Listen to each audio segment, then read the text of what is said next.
అందరికీ praise lord. Hebrew పత్రిక 11వ అధ్యాయం 6వ వచనం కనుక చూస్తే, విశ్వాసం లేకుండా దేవునికి ఇష్టడై ఉండుట అసాధ్యము. దేవుని యొద్దకు వచ్చేవాడు ఆయన ఉన్నాడనియు తన్ను వెదుకు వారికి ఫలము దయచేయువాడని నమ్మవలెను కదా.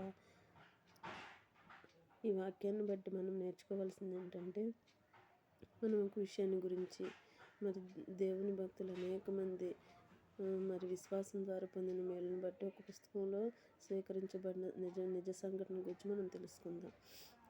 ఈ వాక్యానుసారంగా విశ్వాసం కలిగి ఎలా ఉండాలనేది మనం తెలుసుకుందాము. ఒకరోజు ఇంగ్లాండ్ దేశానికి ఒక సహోదరి అనాథాశ్రమం కట్టుటకు స్థలమును కేటాయించవలసింది గవర్నర్ గారికి విజ్ఞప్తి చేసింది. అయితే దేవుని లక్ష్య పెట్టిన అహంకారి అయిన గవర్నర్ కొండలతో నిండిన ప్రాంతంను కేటాయించి, అమ్మా, నీ విశ్వాసం ద్వారా ఈ కొండలను పెకిలించి సముద్రంలో వాటిని పడవేసి అనాథాశ్రమం కట్టుకోండి అని చెప్పాను. అయితే ఆమె విశ్వాసం కలిగింది. ఆ స్థలమును సంతోషంగా అంగీకరించింది. అనుదినము కొండలారా పెళ్లిగించబడి సముద్రంలో పడవేయబడండి అని విశ్వాసంతో ప్రతిరోజు అనునిత్యము కూడా చెప్పుచుండేది, ప్రార్థన చేస్తూ ఉండేది. అట్లా కొన్ని దినాలు గడిచిపోయిన తర్వాత ఒక అద్భుతం జరిగిన.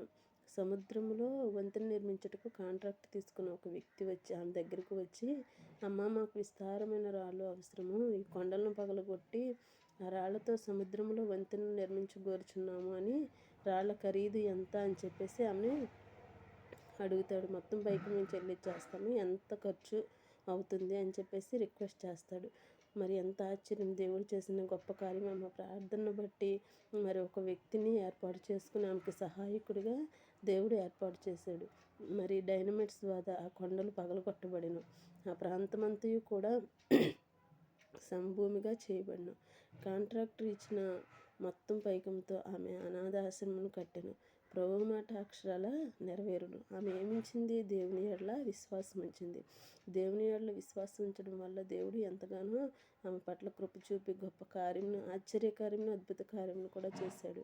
ప్రియమైన దేవుని బిడ్డలారా, మీరు కూడా దేవుని యందు జస్ట్ నమ్ముకుంటే కాదు, విశ్వాసం కలిగి ఆయన కార్యం కొరకు నిరీక్షణ కలిగి ఎదురు చూడాలి. బైబిల్ గ్రంథంలో దేవుడు అనేక మందిని స్వస్థత కలిగించాడు. వాళ్ళు ఎట్లా వచ్చారు? విశ్వాసం కలిగి వచ్చారు. మరి రక్తస్రావం కలిగిన స్త్రీ విశ్వాసం కలిగి దేవుని వద్దకు వచ్చింది. అట్లాగే మరి పొట్టి జక్కయ్య కూడా దేవుడు ఎక్కడున్నాడో చూద్దామని ఆ విశ్వాసం కలిగి చెట్టు ఎక్కాడు. ఆ విశ్వాసాన్ని దేవుడు బలపరిచి రక్షణ ఇచ్చాడు. అట్లా అనేక కార్యాలు దేవుడు అనేక మందికి చేశాడు.